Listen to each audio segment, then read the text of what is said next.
From a rocket that spiraled out of control during a routine test, and a computer glitch that caused the Ariane 5 rocket to disintegrate mid-flight, to a Japanese company who watched their dreams literally go up in smoke, and a festival in Thailand that didn't go according to plan. The space race heated up in 1961 when Soviet pilot Yuri Gagarin became the first human to reach orbit. On the US side, President Kennedy began dumping massive amounts of money into space exploration. Much of that money went toward the unmanned Atlas Centaur project. The first Centaur arrived at the launch pad in Cape Canaveral in October of 1961. But several technical problems, including a severe hydrogen fuel leak, caused it to sit there for 7 months. Finally, the Centaur was ready for launch in May of 1962, but a faulty insulation panel sent the whole thing spiraling out of control. Malfunction.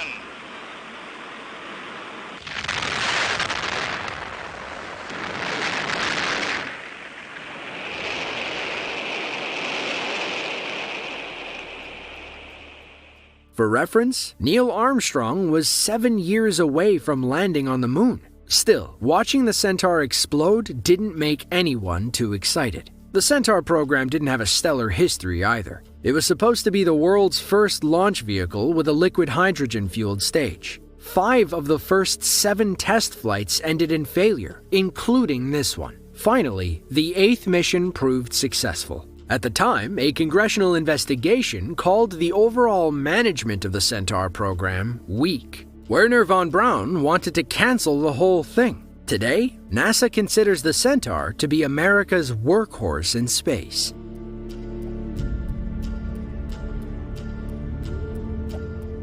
The Ariane 5 rocket is a heavy-lift space vehicle built and operated by a French company called Arianespace. They like to call the Ariane 5 the world reference for heavy-lift launchers. It can carry 10 metric tons into geostationary transfer orbit, or GTO, and over 20 metric tons into low Earth orbit. The first Ariane 5 took flight on June 4th of 1996. Unfortunately, things didn't go quite as planned. It blasted off from a launch pad in French Guiana. 37 seconds later, it was blown to smithereens.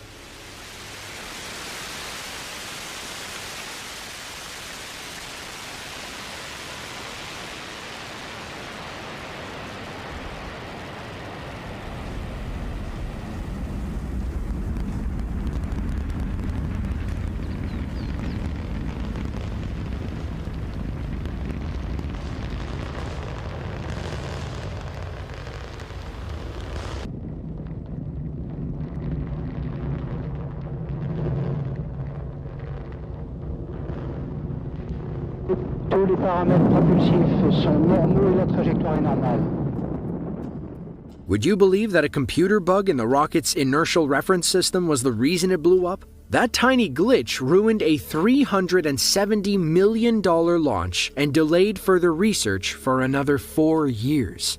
Now let's unpack what happened here. The internal reference system tells the Ariane 5 whether it's pointing up or down. This is also known as the rocket's horizontal bias. It uses billions of data points to keep the rocket straight. However, they tried cramming all that data into a 16-bit space. In simpler terms, they tried to run Elden Ring on PlayStation 2. This caused the engines to overcorrect, forcing the rocket to tilt 90 degrees. The aerodynamic forces ripped the entire thing to shreds.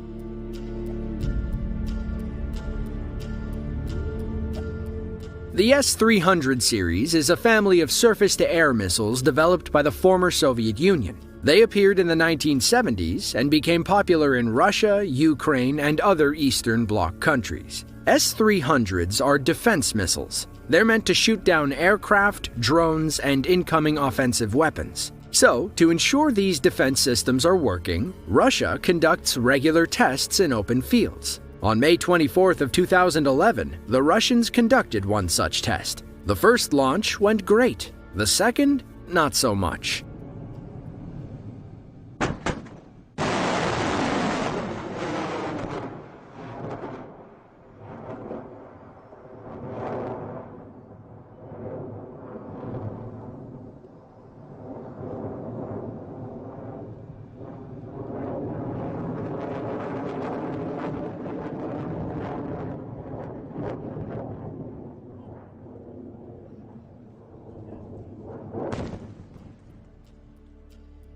That missile was doomed from the start. The first one took off on a nice arc, but the second spiraled out of control. For the record, S-300 missiles aren't supposed to corkscrew through the air. Things get a little scary when it looks like the rocket is coming back toward them. It flies through the air for 20 harrowing seconds before exploding. According to the Center for Strategic and International Studies, the max range on your standard S-300 is about 93 miles. The warhead itself weighs between 293 and 315 pounds. Each is equipped with an automated guidance system that locks onto incoming targets. The Kremlin likes selling these missiles to China, Venezuela, Iran, and Egypt. Some NATO countries like Greece, Slovakia, and Bulgaria also have some in their arsenal.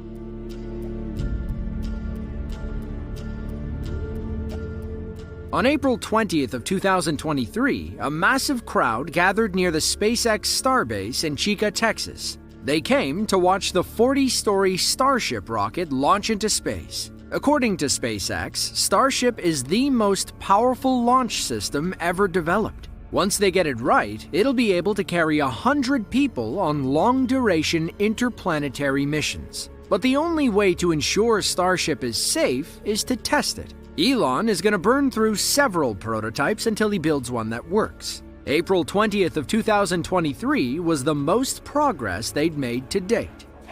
8, 7, 6, 5, 4, 3.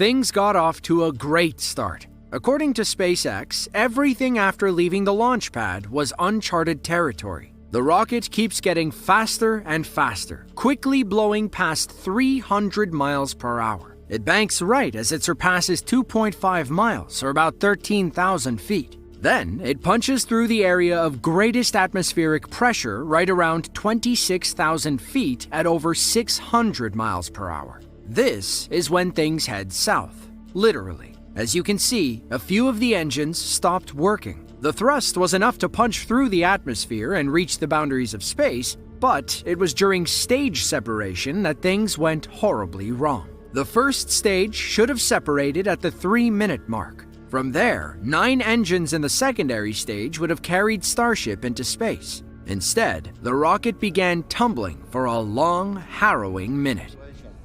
Yeah, it does appear to be spinning, but I do want to remind everyone that everything after clearing the tower was icing on the cake. And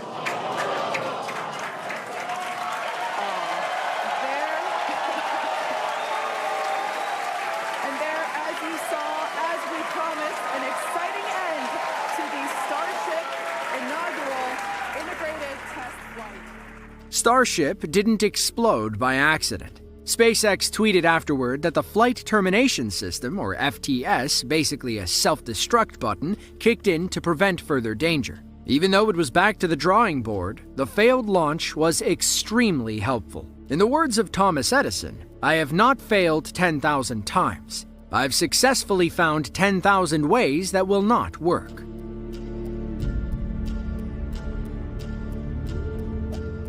It was late October of 2014, and the International Space Station needed supplies. Normally, NASA would just send a rocket up there to resupply the station, but they recently canceled their space shuttle program in 2011. Now they contract private companies to run the resupply missions. One of those companies is called Orbital Sciences. Their job was to fly the unmanned Antares rocket up to the station. The 2-stage rocket had already proven it could make this trip. October 28th would have been its 3rd mission to the space station. The payload? About 5,000 pounds of supplies and equipment. After what Mission Control called a flawless countdown, the Antares rocket catastrophically failed.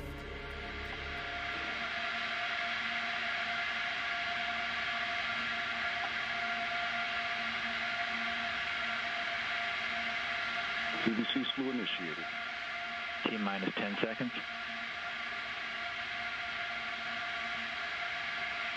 5, 4, 3, 2, 1.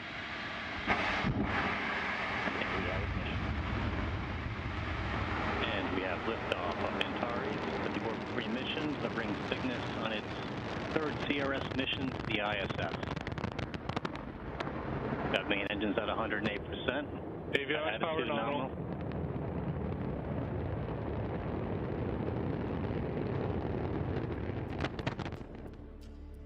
The failure left mission control in stunned silence. What do you even say when the rocket blows up in midair? Thankfully, the astronauts were not in danger of running out of food or supplies. Now, nobody was injured during the explosion. The facility, and obviously the rocket, sustained significant damage. According to Frank Culbertson, Orbital's executive vice president, something went wrong immediately after launch. A safety officer sent a self-destruct command to the rocket, and the whole thing blew up. After NASA ended its space shuttle program, it signed deals with 2 private companies. Orbital got $1.9 billion to embark on 8 resupply missions.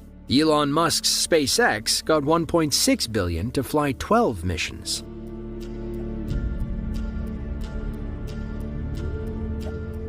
In 1997, a group of Japanese space enthusiasts decided they wanted to build a rocket. Interstellar Technologies, or IST, was born. Their mission was to provide the cheapest means for launching satellites into orbit. They also wanted to be the first Japanese company to send a rocket into space.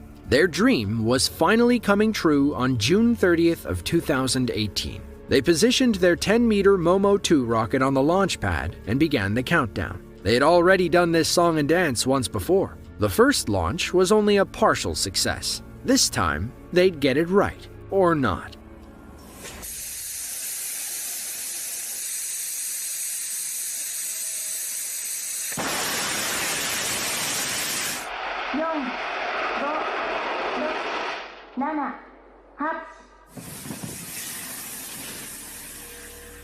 The smoke made it higher than the rocket ever did. IST President Takahiro Inagawa said the failure was likely due to a main engine problem. Seeing how the rocket lost all thrust after liftoff, that sounds about right. It had been a rough road leading to the Momo 2 failure. IST lost the Momo 1 rocket in July of 2017 after a break in communications. Then the first Momo 2 launch was delayed due to a nitrogen leak in April of 2018. IST finally hit a stroke of luck in 2019. They successfully sent the Momo 3 68 miles into space, officially becoming the first private Japanese company to do so. See, dreams can come true.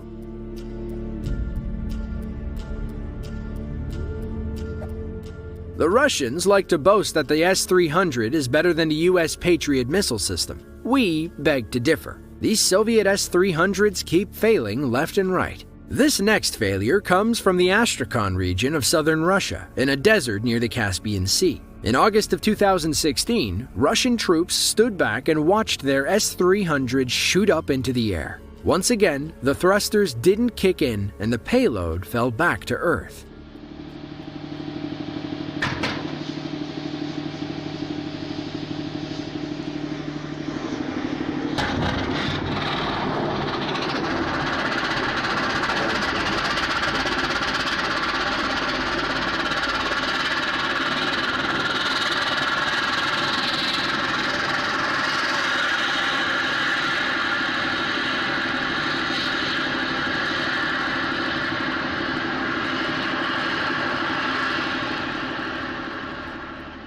When the S-300 exploded on the ground, it set off a violent chain reaction. Thankfully, everything was contained to the launch site. Just look at how it keeps burning. Now, we imagine watching this rocket fall back to Earth is one of the worst feelings you can have. This was supposed to be a live fire exercise conducted by the Russian Air Defense Force. Instead, it turned into a near catastrophe for everyone nearby.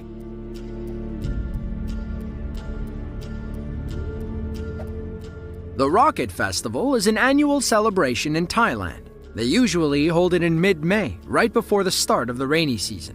Also known as the Bun Bang Phai Festival, people come from all around to fire homemade rockets into the sky. The 3-day event also features parades, dances, and plenty of food and drink. It all kicks off with the inaugural launching of the Bang-5 rocket. This year's festival was, by most measures, a success. The event drew massive crowds from all over the world of people excited to see some rockets blast off into the sky. Of course, not every launch went according to plan.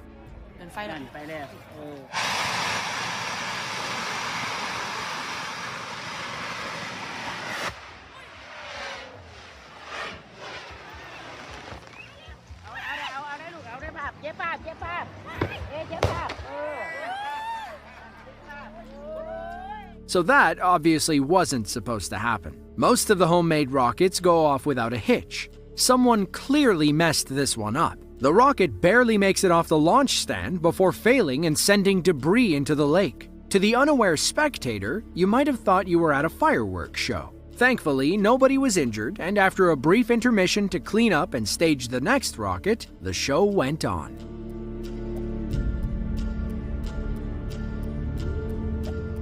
Now, while the S-300 is primarily for defense, the Russian Kalibr cruise missile is designed for offense. They've been in service since 1994 and can launch from battleships, submarines, and airplanes. They're mainly used for anti-ship, anti-sub, and land attack operations. According to Russian sources, a destroyer called the Marshal Shaposhnikov was conducting live-fire drills in the Sea of Japan in April of 2021. Apparently, the Shaposhnikov had just been fitted with Kalibr missiles. The Russians needed to make sure they worked. Well, one of them didn't.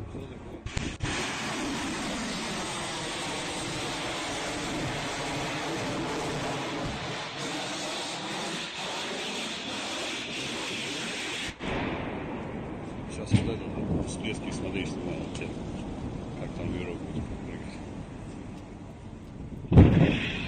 It's safe to say that that was not supposed to happen. Yes, these missiles are meant to take out submarines, just not like that. It looks like the Kalibr keeps moving through its ignition stages even while underwater. And when it first launches, the Russian Kalibr flies at subsonic speeds, that is, slower than the speed of sound. As they near their target, the missiles kick into supersonic speed, making them harder to detect, shoot down, and avoid. If you've ever played Call of Duty, you know exactly what we're talking about.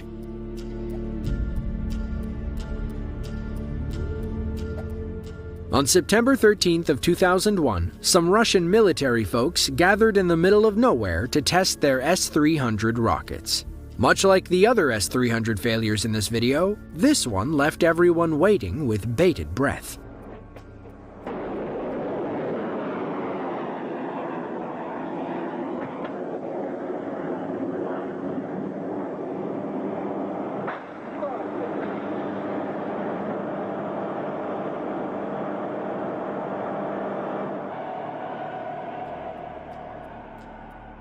How long are you waiting before you go near that thing? It almost looks like someone threw a giant dart next to the truck. Just look at the damage it did to the launch tube when it fell back down. A few inches to the right, and it would have slid right back inside. Now, we're not sure what the protocol is here. Do you try to detonate the rocket manually, or do you slap a band-aid on and try again? If you enjoyed this video and want to see another one just like it, then be sure to click the link on screen now. With that, thanks for watching, and be sure to tune in next time.